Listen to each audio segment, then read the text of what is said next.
Chamber out. Broken. And 70. Okay, so I don't think you should be the first out after the flash. What happens if they break the flash early and then you swing out? I think you like flash for the clove who pushes out, or have Jet smoke and dash. Yeah, exactly. Still there, 70. It's mid, that's mid. It's Oh wait, three run to from set. that, run from that, run from that, run from that. B. Wait, just show. Yeah, just let the clove die. Yeah. And they have to push, so you can kind of just hold them. Nice. I don't know if you re-hit C here because you just killed the clove who's flanking, right? They should have a pretty weak A. We know Chamber and Jet are here, and the Raze plays A. There's no way the Raze is just sitting A. Either the Raze is like flanking out, maybe like being like a late flank or something like that, or the Raze is already B. Let's just check the Val plant and see if I'm right.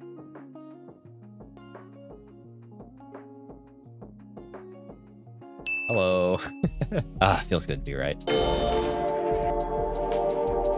If you're interested in free VOD reviews, check out my Discord in the description below. These will be done live on my stream every Friday. Just make sure to read the rules and requirements before submitting your VOD. All right, back to the video. BTP'd out. One drop, one. Chamber, trip, close left. Chamber's backside. Nice. Out. A pillar. Raise 2 on dead. backside. Clove pillar as well. I'm flashing. One close waterfall. Both guys flashed. Other water. Nice. Okay. That was a good round. Good round, I think Clove. at the very end there, there was a little bit of Flashing? like overextension. Waterfall. First of all, like the Gekko flash doesn't last super long. If you did plan on pushing them, maybe call your Cypher over and try to fight the clove, or maybe like fight the guy waterfall. So you're 10 health here too. So I think pushing there was like a little bit unnecessary. If you're playing like right here in this corner, you just tuck here and just tell like Cypher to peek off you when the clove swings this way. Flashing. So you can kind of treat it as almost like a normal round. Flash.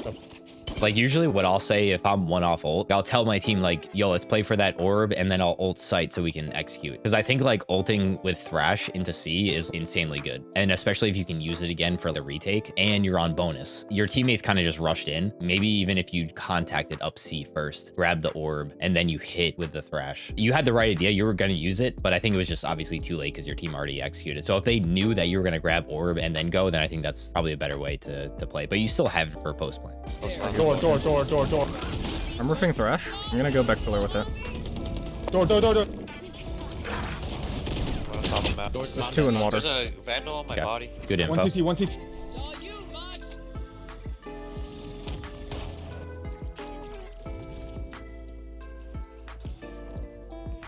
Raze on site. Last player standing. That's all right. A little sloppy with the technique there, but that's okay. It looked like you were a little bit confused about like where to go. I probably would have just like stuck with the clove. They're gonna come this way no matter what. It seems like you were a little bit indecisive about kind of what to do here. So I would say just maybe stick with the clove, and you can honestly play like this angle here again because it's, you know, you have close range weapons, right? If they come around the corner, you have a bit of an advantage. You could even maybe just have the clove peek off you again. Yeah, a little too long range for the running gun. True. Yeah. Maybe pre-Stinger nerf when this gun was like the most overpowered thing ever. Stinger's still OP. Come on. Yeah. In the right hands. In the right hands, Iowa. The Stinger is kind of like a race car that is really difficult to handle. But when you can handle it, it's a beast. You know? Raise. Chamber out. Broken. And 70.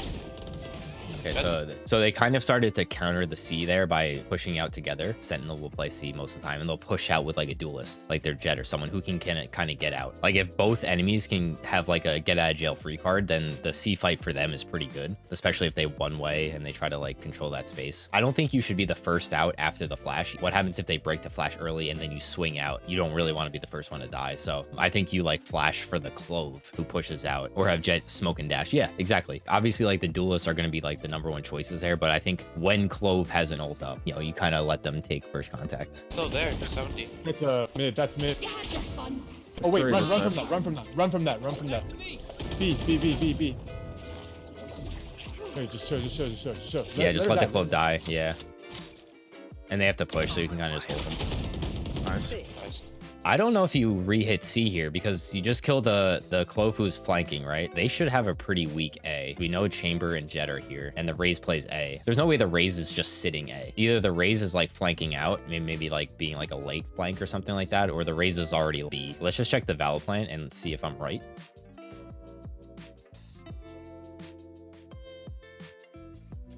Hello. Feels good to be right. So as long as you're fighting together, but Oh, he did walk out. That didn't blind him. yeah, that's the other problem is like the Chamber has a trap here. 2 run all the way. Yeah, now we're kind of like fragmented here and the Clove is by themselves. So maybe just like taking on that like responsibility and saying like, let's go A, let's go A. Like just be like, we have to go A here. Hey. Yeah, All of them. A.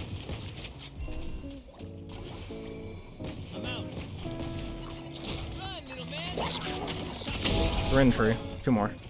I like the idea. This is kind of a one and done. A lot of times, like the way people I've seen use Gekko is to use Wingman first and have Wingman kind of make contact and flash off of that. So they have to shoot Wingman while they're getting flashed. If you wanted to optimize this play a little bit, maybe call the Reyna over to fight with you because you can just do that combo pretty easily. Fighting that alone can be not favorable for you. They're on a full buy here. They have a Gekko Thrash. I would probably guess A. I mean, they know Cypher is playing C for sure now. If I'm that team, I'd want to maybe take A this round. I've got Thrash for the side hold.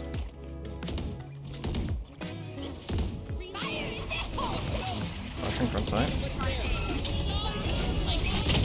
When you went backside the first time, I think that's when you thrash. I think the thrash goes out first because they're already in this space where they're kind of like grouped up, and that makes it a lot easier for like the thrash to, you know, get 1 or even like 2 if they're kind of grouped up here. I think the flash was good, but the flash should have been the second ability. I think you had the right idea with like playing backside and thrashing. It just needed to be faster. Oh, 1 heaven. I've clove. That was Lurker. There's one like right under heaven. Oh, That's a common angle that Yes. always gets like underchecked. Just drop. Whenever I take A site, a lot of the times I'll go into this corner because like there's this little like elevation in the corner that allows you to see all the way to here. Usually when people come out this way, they're looking sight before they look drop. So it's like a free kill. To clear this position as Gekko, you can maybe consider mollying it first and then kind of like taking that space if you want. Maybe wait until like Clove and Reyna are in a position where they can like fight sight, because that's, you know, they're like pretty much all sight at this point except for the Clove. Like maybe waiting until your Cypher and Reyna or and Clove like grouped up, then you can, you know, throw your utility out and have them like maybe fight back sight. 3v1. You guys can lose this. Outside, On the bomb, on the bomb. No. Last player Oh, I'm standing. sad. You're gonna lose this. Left side. No, you saw, drop. bro. Oh my god, bro. I hate it. I hate when like you see an enemy and your teammate's like, where are they, dude? That's tough. That's tough. Oh my god, dude, that was actually crazy. If you are taking space here, I think this is the moment where you use Dizzy. There's a great like Dizzy lineup here. I'm pretty sure it arcs, it like arcs over this position, like right by this wall. It's really hard for him to like break it in time before they get flashed. But isn't that what Fake Ananas does? Doesn't he like flash this first and then throw the molly?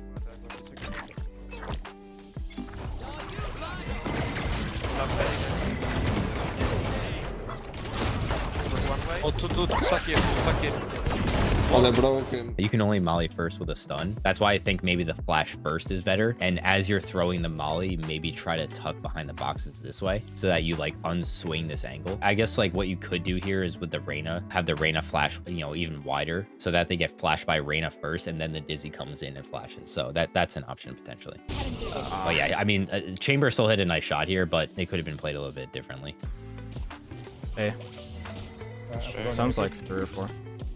Jet, Gekko. One lurk, could be one lurk.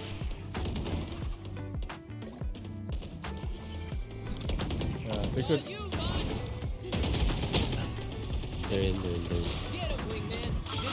Raze is on.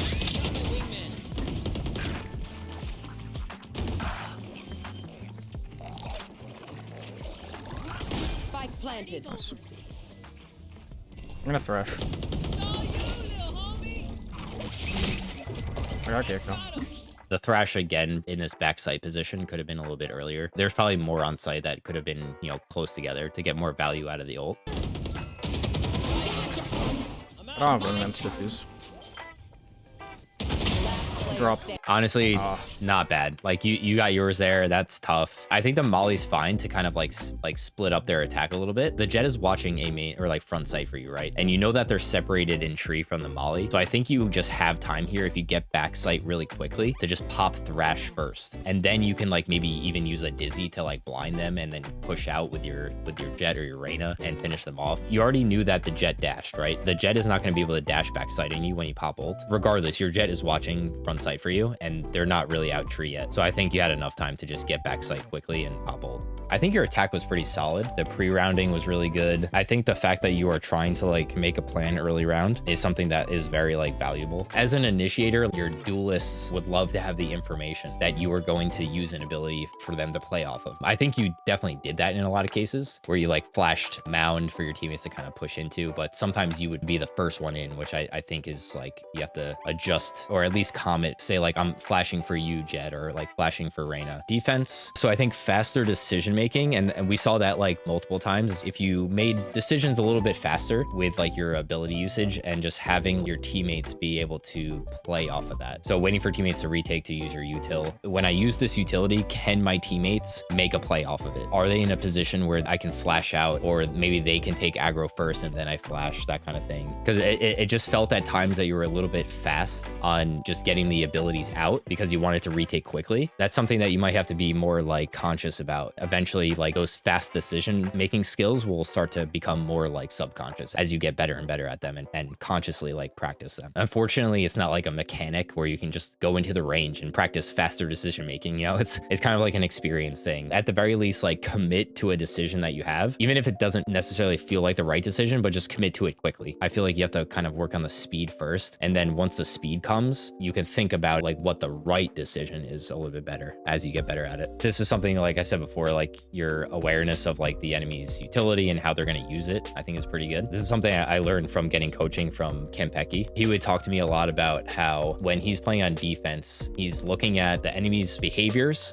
their patterns, who's the lurker, what utility do they have in terms of ults, and how are they going to use those ults to potentially get a kill or execute on a site. But then on top of that, like how can I adapt to that and how can I counter that and then make a plan off of it? So it's a lot to think about in the span of like a pre-round. Eventually you want to kind of get to that point, but I think you're like on the right track there. I think Immortal 1 by the end of the year is reasonable. It'll take a lot of work, I think, to get there since you have plateaued. Like we saw in your tracker that you did hit like a little bit of a plateau. If you can get a little bit better at Lotus and Ascent, your win percentage on the other maps is really good. Improving these maps is going to be like pretty crucial. So, but other than that, like you have a really good win percentage on most of the maps. Like as long as you're still working on these improvements, like you're kind of doing your job. If you enjoyed the video, drop a like and let me know in the comments what you'd like to see from me in the future. Subscribe for more videos like this one and check out this one next for more. Thank you guys for watching, and I'll see you in the next one. Peace.